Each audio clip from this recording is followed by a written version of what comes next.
Hello friends, कैसे हैं आप सभी। आई होप आप अच्छे होंगे और अपने एग्ज़ाम की तैयारी में तन मन से जुट गए होंगे। जैसे कि आपको पता है कि इस वीडियो के माध्यम से मैंने आपको प्रॉमिस किया है कि आपको जो भी लेक्चर प्रोवाइड किए जाएंगे, जो भी वीडियो प्रोवाइड की जाएगी, वो टोटली फ्री प्रोवाइड की जाएगी और सारे सब्जेक्ट की पूरे सीटेट के सिलेबस के अकॉर्डिंग ही प्रोवाइड की जाएगी। आपको इससे बाहर पेपर से कुछ भी नहीं आएगा। तो आप पहले देख चुके हैं कि मैं आपको इंट्रोडक्शन दिया है कि सीटेट का कैसे कैसे आता है पेपर, कितने मार्क्स के आते हैं पेपर और कौन सा सब्जेक्ट कितना कंसर्ट करता है। और उसके बाद से मैंने आपको हिंदी स्टार्ट किया था, हिंदी की व्याकरण को स्टार्ट किया था जूनियर लेवल के लिए। और उसमें जो मेरा पहला टॉपिक था वो मैंने समास आपके लिए स्टार्ट किया था। समास में आप पिछला पढ़ चुके हैं, आपको मैंने 2 समास पढ़ाए। पहला था आपके लिए अव्ययी भाव समास। इसको क्लियर करने के लिए आप मेरे पुराने वीडियो को देखें, जिससे आपको पूरा एकदम डिटेल से क्लियर हो जाएगा।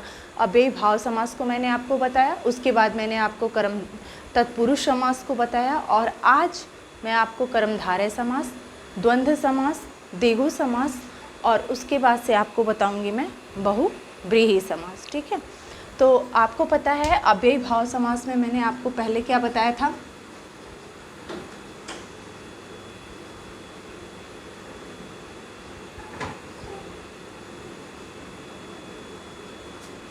पहला जो था वो आपका अव्ययी भाव समास था। ठीक है, उसमें मैंने क्या कहा था आपको कि पहला पद क्या हो, उसका अव्यय हो, यानी उस अव्यय में मैंने आपको 2-3 चीज़ें पहचान के रूप में बताई थी। यानी उसका पूर्व पद क्या हो, प्रधान हो, वही क्या होता है, अव्यय होता है। ठीक है, तो आप उसको पहचानने के लिए मैंने आपको बताया था अनु, आ, यथा, यावत, हाँ, और भर, प्रति, ये सब क्या थे, इसके पहचान के तरीके थे। ऐसे ही मैंने आपको इसके एग्जाम्पल बताए थे, अजन्मा और यथासंभव, भरपेट, प्रतिदिन, ये सब क्या हैं, इसके एग्जाम्पल हैं। अनुरूप, जहाँ पे भी आप आगे देख लें कि अनुरूप लगा है, यानी अनु किसकी पहचान है, ये एक अव्यय है, यानी ये अव्ययी भाव समास है। आजन्मा हो गया, ठीक है, भरपेट हो गया, उसके बाद प्रतिदिन कर सकते हैं आप। इसका आप समास विग्रह करेंगे तो प्रति प्लस दिन, ठीक है, प्रतिदिन, यथासंभव, ये सब क्या है, अव्ययी भाव समास है। ठीक है, फिर बात करते हैं हम तत्पुरुष समास की। इसको भी मैंने पिछले लेक्चर में आपको एकदम विधिवत क्लियर किया है।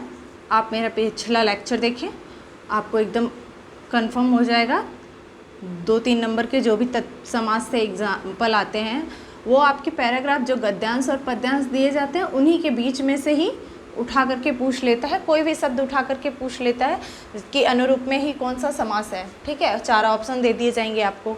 ठीक, तत्पुरुष समास में मैंने आपको बताया था कि उसको इसके बहुत सारे प्रकार होते हैं। कर्म तत्पुरुष, करण तत्पुरुष, संप्रदान तत्पुरुष, आपादान,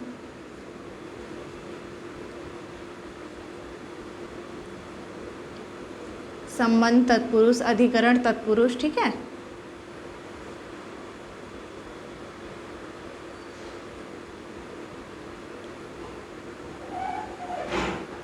ठीक, इन सब के पहचानने के लिए भी मैंने आपको अलग अलग तरीके बताए थे कि जहाँ कर्म हो, कर्म तत्पुरुष हो, आप उसको कैसे पहचानेंगे। उसके लिए आप पहचान के लिए आप क्या करेंगे,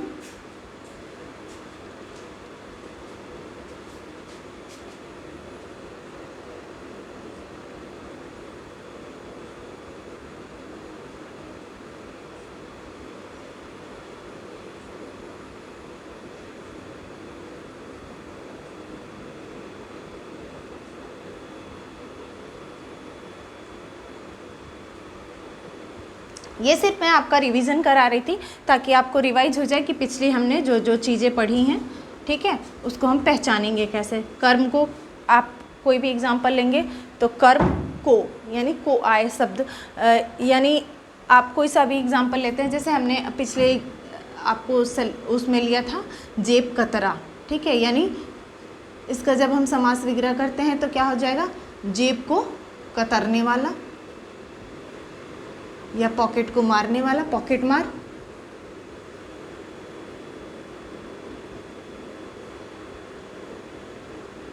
ठीक है, वैसे ही हमने करण का भी आपको एग्जाम्पल बताया था, ठीक है, रेखांकित यानी रेखा से अंकित, ठीक, इसका आप संप्रदान के लिए देख सकते हैं। और आपादान से मैंने बताया था दोनों में से है, लेकिन आपादान क्या है, यहाँ पे अलगाव के अर्थ में है, यानी किसी चीज़ से अलग होना। यहाँ पे मैंने आपको अलग होने के अर्थ में मैंने यहाँ आपको एग्जाम्पल 2-3 दिए थे, जलहीन, धनहीन, ठीक है।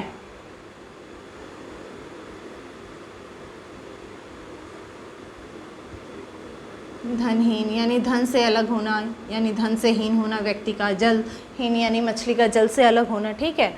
और करण के लिए हमने रेखांकित कई सारे एग्जाम्पल दिए थे आपको। ये मैं सिर्फ आपको एक रिवाइज करा रही हूँ ताकि आपका जो पुरानी जो चीज़ें आप पढ़ चुके हैं वो आपका एकदम क्लियर हो जाए, ठीक है। यहाँ पे मैंने आपको बताया था गौशाला, स्नान गृह या स्नान घर, यानी स्नान के लिए घर, गायों के लिए गौशाला, प्रयोगशाला, प्रयोग के लिए शाला। और यहाँ संबंध कारण, संबंध तत्पुरुष, ठीक है, इसमें का, के, की, यानी यहाँ मैंने आपको एग्जाम्पल दिया था राजपुत्र यानी राजा का पुत्र, ठीक है।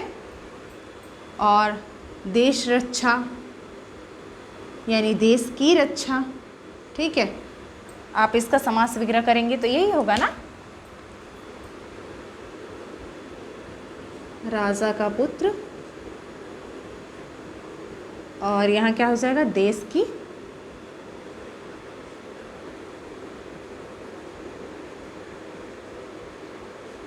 रक्षा, ठीक है। अधिकरण में क्या हो जाएगा, में, पर, ठीक है। मैंने यहाँ इसका एग्जाम्पल आपको दिया था आप बीती,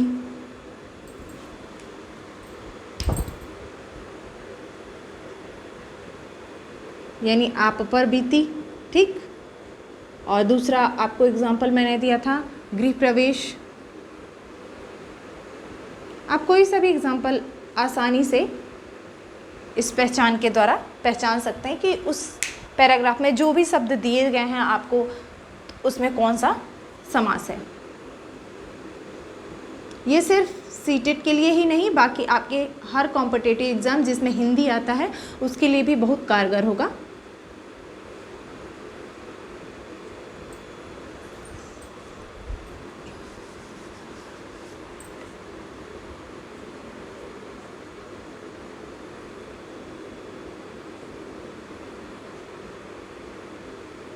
ये तो रहा इसका शॉर्टकट ट्रिक, आप कैसे पहचानेंगे कि किस में कौन सा समास है।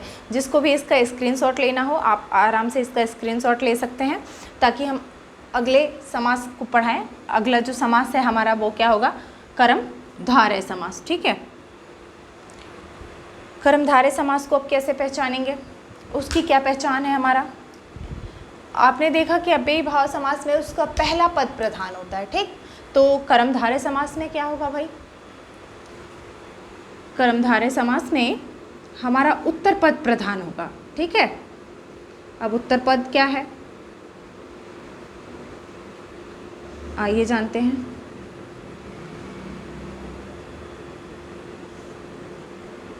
इसमें हम कह सकते हैं विशेषण विशेष्य की भी भावना रहती है या उपमेय उपमान की भी भावना रहती है। जैसे आप अलंकार पढ़ते होंगे, उपमेय की उपमान से तुलना ऐसा रूपक अलंकार में बताया जाता है ना, तो इसमें क्या होता है, कोई एक जो पहला पद होगा वो क्या होगा, दूसरे की विशेषता बताएगा, ठीक है। यानी हमने कहा कि दो शब्दों से मिलकर के, दो शब्दों से मिलकर के समास बनता है जिनका कोई सार्थक अर्थ हो उन शब्दों का। तो मान लीजिए पहला शब्द है, ठीक है, और कोई दूसरा शब्द है, हमने क्या कहा कि इसमें दूसरा शब्द क्या होगा, वो प्रधान होगा, यानी उसका उत्तर पद प्रधान होगा, ठीक है। और उत्तर पद प्रधान होगा तो इस पद की जो होगी विशेषता ये पहला वाला बताएगा। ठीक है, हम कह सकते हैं अगर ये उपमेय होगा तो ये क्या होगा, उसका उपमान, ये विशेषण होगा तो ये विशेष्य होगा। ठीक, यानी इसकी विशेषता ये वाला पहला वाला पद बताएगा। ठीक, किसकी विशेषता बताएगा, हमारे दूसरे पद की, जो कि इसमें प्रधान होगा। ठीक, हमने कहा, क्या कहा कि इसमें विशेषण विशेष्य की भावना होती है। ठीक है, विशेषता बताई जाएगी या उपमेय और उपमान की भी भावना होती है। ठीक, इसकी पहचान हम कैसे करेंगे कर्मधारय समास की, इसका पहचान का तरीका देखिए।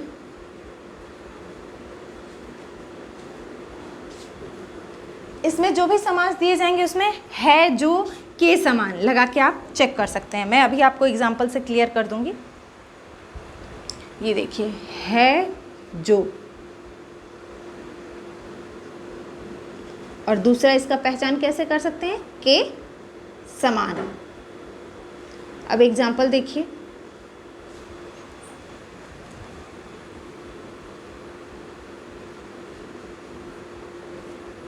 ठीक, यानी नील कमल, ये पहला एग्जाम्पल हम लेते हैं। नील कमल क्या है, नील कमल यानी कमल कैसा है, नीला है। ठीक, यानी हमारा पहला पद क्या है, दूसरा पद यानी कमल। कमल यहाँ भाई उपमान दिया जा रहा है, उसकी विशेषता बताई जा रही है। कमल की विशेषता कैसी है, नीली है भाई, कमल नीला है, तो यानी नीला है जो कमल। ठीक है,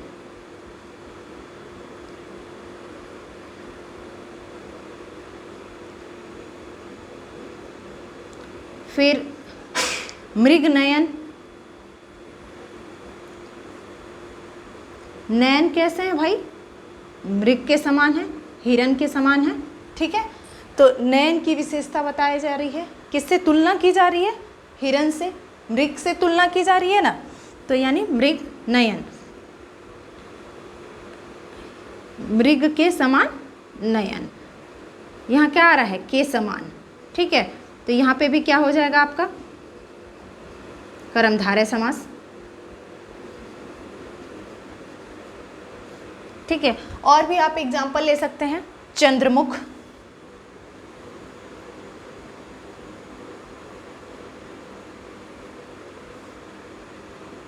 हाँ, मुख किसके समान है, चंद्रमा के समान है, यानी तुलना किससे की जा रही है, चंद्रमा से तुलना की जा रही है मुख की। और विशेषता किसकी बताई जा रही है भाई, मुख की बताई जा रही है कि मुख ही है ना जो चंद्रमा के समान है।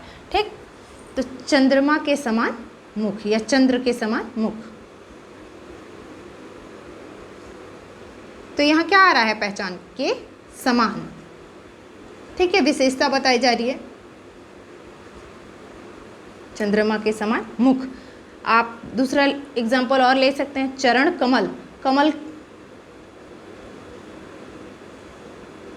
कमल का मतलब नाजुक।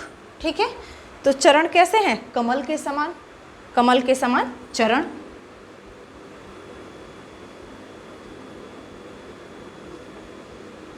कमल के समान, यह चरण है जो कमल के समान।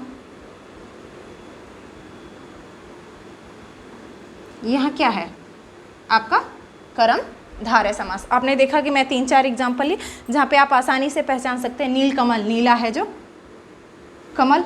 ठीक है, मृग नयन यानी मृग के समान नयन, हिरण के समान, चंद्रमुख यानी चंद्रमा के समान मुख, चरण कमल, कमल के समान चरण। ठीक, ये सब किसकी पहचान है। आप मेन पहचान को ध्यान में देंगे कि इसका पहचान क्या है, तो आप आसानी से समास को क्लियर कर सकते हैं। ठीक है, अब कर्मधारय समास के बाद ये तीनों समास हो गए। अब अव्ययीभाव समास हो गया, तत्पुरुष समास हो गया, आपका कर्मधारय समास हो गया। यानी पिछला भी आपका रिवीजन हो गया और ये आपने जो सीखा, आप चाहें तो इसका स्क्रीनशॉट ले सकते हैं। इसके बाद हम आगे बढ़ेंगे। अगला समास जो होगा हमारा वो क्या होगा, द्वंद्व समास। ठीक, द्वंद्व समास के बाद हम द्विगु समास को पढ़ेंगे और बहुव्रीहि समास को पढ़ेंगे। ठीक है,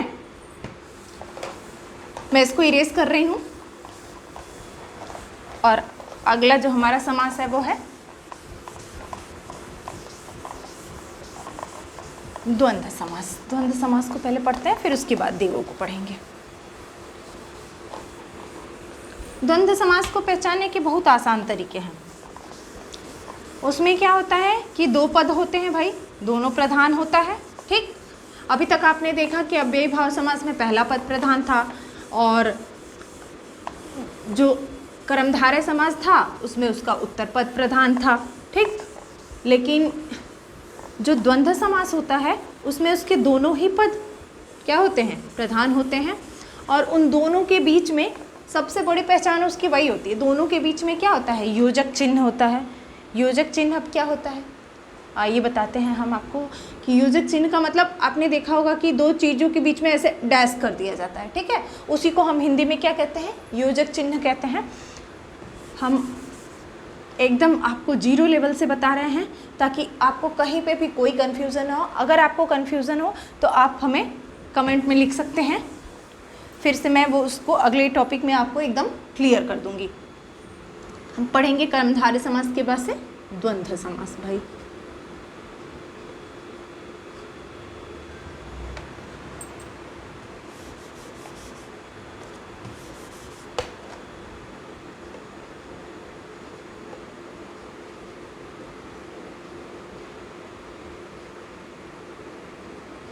द्वंद्व समास होता क्या है, ये हमारा कौन सा समास था, चौथा, ठीक है, क्योंकि हमने बाकी के 3 पढ़ चुके हैं, अव्यय, तत्पुरुष और कर्मधारय। द्वंद्व समास की बात करते हैं, इसमें दोनों पद प्रधान हो, ठीक है।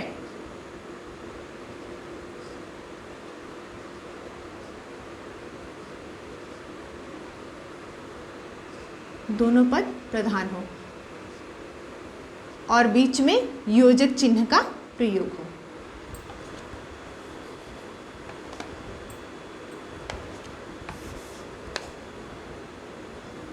ठीक, इसकी पहचान अब हम कैसे करेंगे, मैंने बताया आपको कि दोनों पद अपनी अपनी जगह प्रधान होंगे और दोनों के बीच में क्या होगा, योजक चिन्ह होगा, ठीक है। आप योजक चिन्ह देखिए, दोनों पदों के बीच में, इसका मेन यही पहचान है, दोनों पदों के बीच में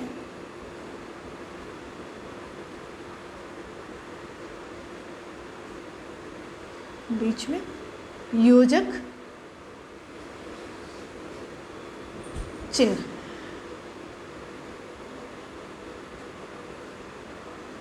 योजक चिन्ह रहता है, ठीक है।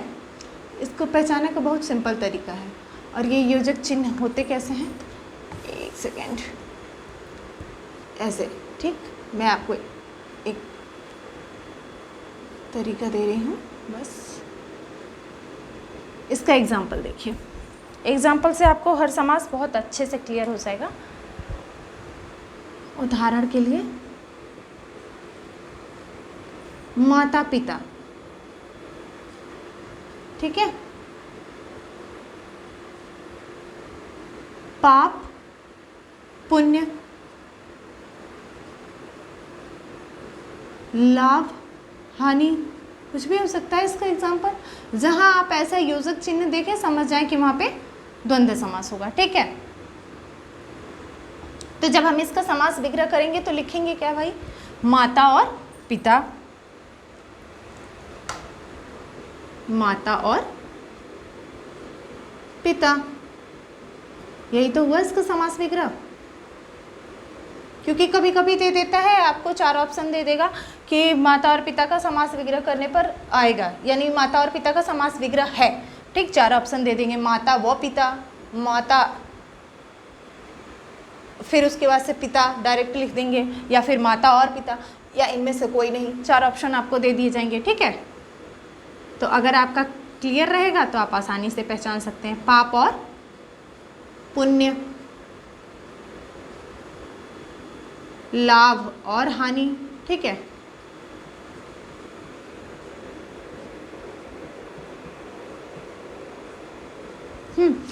आपने देखा द्वंद्व समास में क्या होंगे, दोनों पद प्रधान होंगे और दोनों पदों के बीच में क्या होगा, योजक चिन्ह होगा। और योजक चिन्ह का मैंने आपको एग्जांपल दिखाया कि ऐसे पूछे जा सकते हैं, पति पत्नी कुछ भी हो सकता है एग्जांपल, ठीक है। द्विगु समास की बात करते हैं। 5वां हमारा जो समास है वो क्या है, द्विगु समास। द्विगु समास की पहचान कैसे करेंगे? सबसे पहली चीज़ ये क्या कहता है, द्विगु समास हमें समूह का यानी समाहार यानी हमें समूह के बारे में बताता है, ठीक है। और इसका पहचान क्या होता है, ये नंबर होता है, यानी इसमें पहला जो पद होगा वो हमेशा संख्यावाचक होगा, ठीक है। संख्यावाचक का मतलब देखिए, इसका पहला पद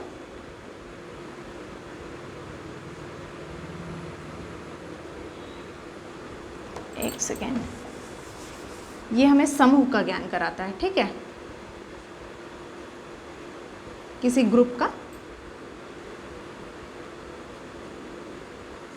समूह का ज्ञान या समाहार कह सकते हैं आप।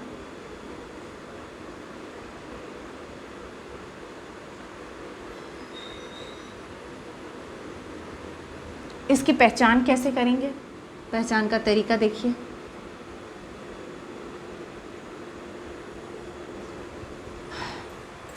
हमने क्या कहा कि इसको पहचानेंगे कैसे? इसका पहला पद हमेशा क्या होगा, संख्यावाचक,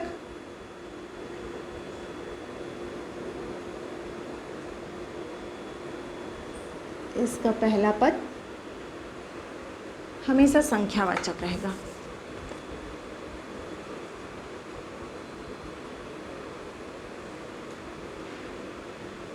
अब संख्यावाचक का एग्जाम्पल देखिए,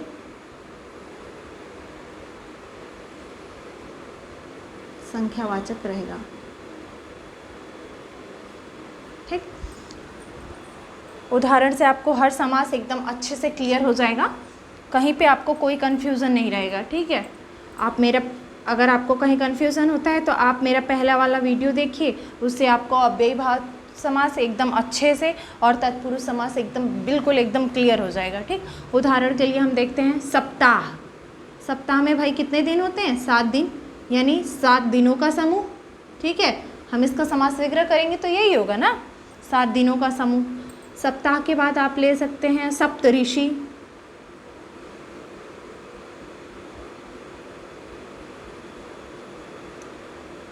नवरात्र, चौराहा, कुछ भी ले सकते हैं, ठीक है।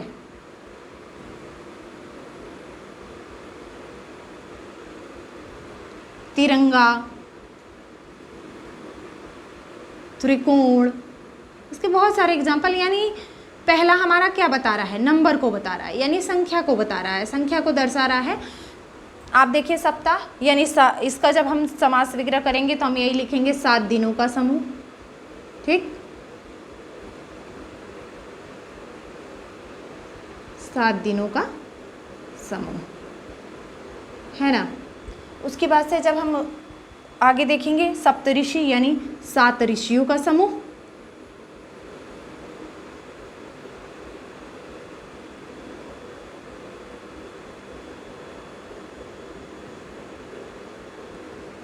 ठीक। उसके बाद नवरात्र, यानी 9 रातों का समूह,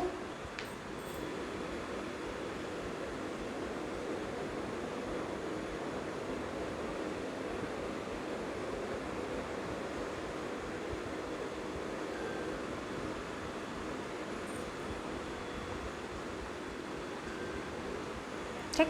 उसके बाद हम देखेंगे चौराहा, यानी 4 रास्ता, ठीक है,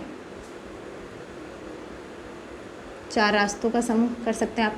तिरंगा, यानी 3 रंगों का, तिरंगे में कितने कलर होते हैं? 3 ही रंग होते हैं ना, यानी 3 रंगों का समूह। त्रिकोण, यानी 3 कोणों का समूह, ठीक है। ये सब क्या है, नंबर को दर्शा रहे हैं। पहला पद 3 कोण का समूह या 3 कोणों का समूह, कुछ भी कर लीजिए आप, ठीक है। ये सब आपको क्या दिखा रहे हैं, पहला यानी 7 7 9 4 3 3, ये क्या बता रहे हैं आपको, नंबर के बारे में डिटेल से बता रहे हैं, ठीक।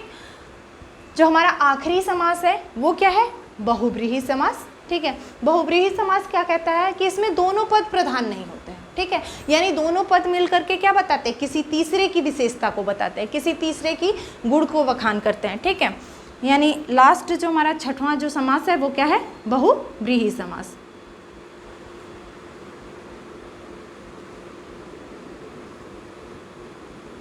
बहुब्रीहि समास।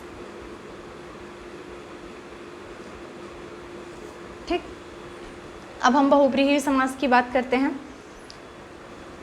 इसमें दोनों पद प्रधान नहीं होता है, इसमें कोई पद, आप डायरेक्ट लिख लीजिए, इसमें कोई पद प्रधान नहीं रहता है। इसमें कोई पद प्रधान नहीं होता है।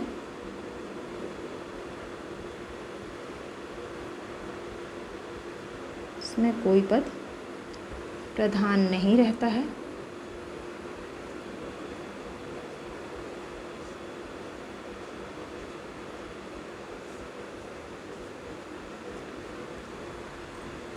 और दोनों पद मिल करके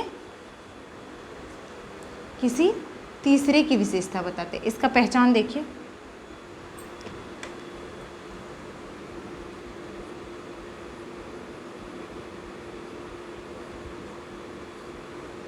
दोनों पद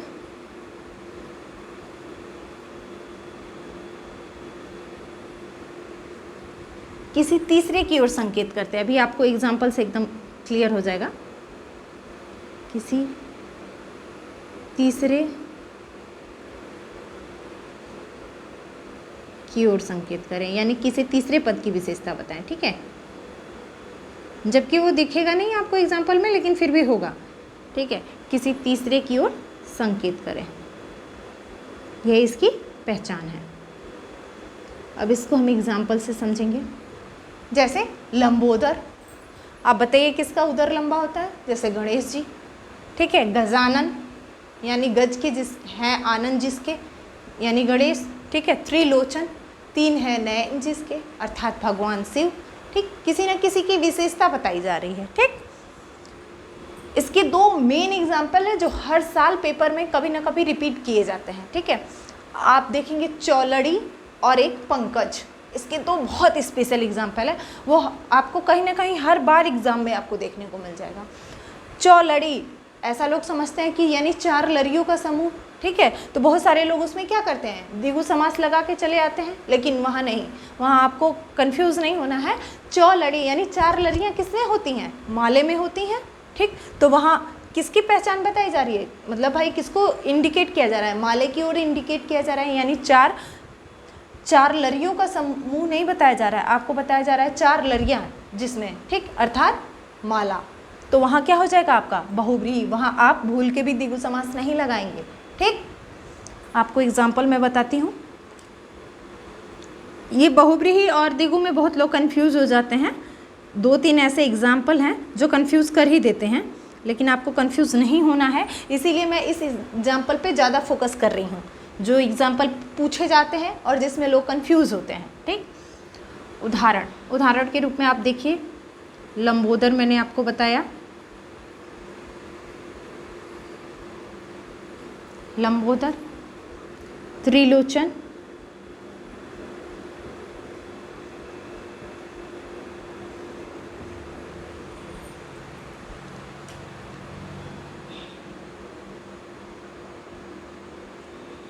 लंबा है, उदर जिसका यानी पेट,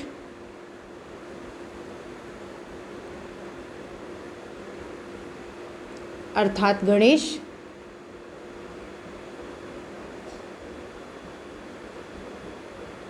ठीक है।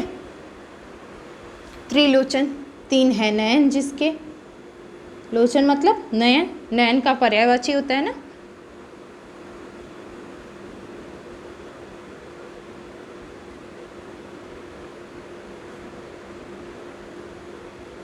तीन है नयन जिसके, अर्थात भगवान शिव।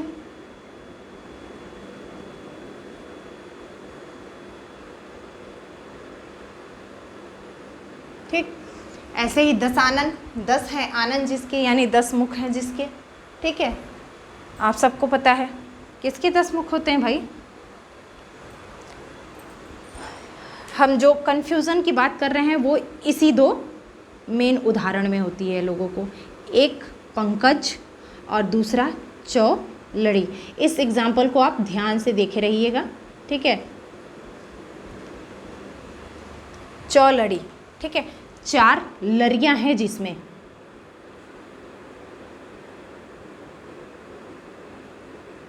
ठीक है, 4 लड़ियाँ। है जिसमें,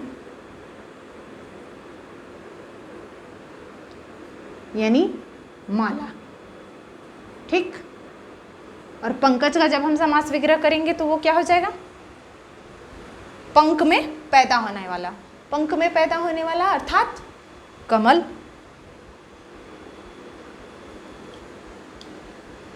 पंख मतलब कीचड़, ठीक है। पंख में पैदा होने वाला या उत्पन्न होने वाला, आप कुछ भी लिख सकते हैं।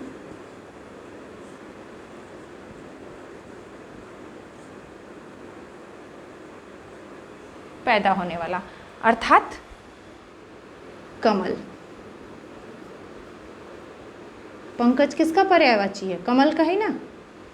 ठीक। तो आप, मैंने क्या कहा कि आप इन दोनों, ये चौलड़ी मेनली और पंकज, इन दोनों एग्जाम्पल को आप ध्यान से देखे रहिएगा, क्योंकि ये हर साल कहीं ना कहीं पूछ लिए जाते हैं। ठीक। तो मैंने आपको पूरे समास का एकदम डिटेल में दे दिया कि समास है क्या, यानी दो सार्थक, दो पदों का समूह जो कोई सार्थक अर्थ बताए वो हुआ समास। समास विग्रह, दोनों पदों को अलग कर दीजिए, यानी दोनों सार्थक पदों को अलग कर दीजिए, वही क्या हुआ? समास विग्रह हुआ। ठीक। समास के कितने प्रकार हैं? टोटल हिंदी में 6 प्रकार के समास हैं। हमने आपको 6 प्रकार बताए। पहले अव्ययी भाव को बताया आपको कि पहला पद अव्यय हो। दूसरे में आपको मैंने तत्पुरुष समास के बारे में बताया कि तत्पुरुष समास है क्या, उसकी पहचान क्या है। ठीक। उसके बाद हमने आपको कर्मधारय समास बताया। कर्मधारय समास में उत्तर पद प्रधान होगा, उसकी विशेषता मैंने बताई कि आप उसको कैसे पहचान सकेंगे। ठीक। उसके बाद मैंने आपको द्वंद्व समास बताया। द्वंद्व समास में दोनों पद प्रधान होंगे। ठीक। उसको पहचानने का तरीका बताया कि उनमें योजक चिन्ह लगा रहता है। द्विगु समास के भी बारे में मैंने आपको बताया कि द्विगु समास क्या है, उसका पहला पद क्या होगा? संख्यावाचक होगा, उससे आप पहचान लेंगे। और बहुव्रीहि समास को पहचानने का तरीका यही है कि दोनों पद मिलकर के किसी तीसरे की ओर संकेत करते हो। ठीक। वो हुआ आपका बहुव्रीहि समास। ये हुआ आपका समास के बारे में विस्तृत जानकारी।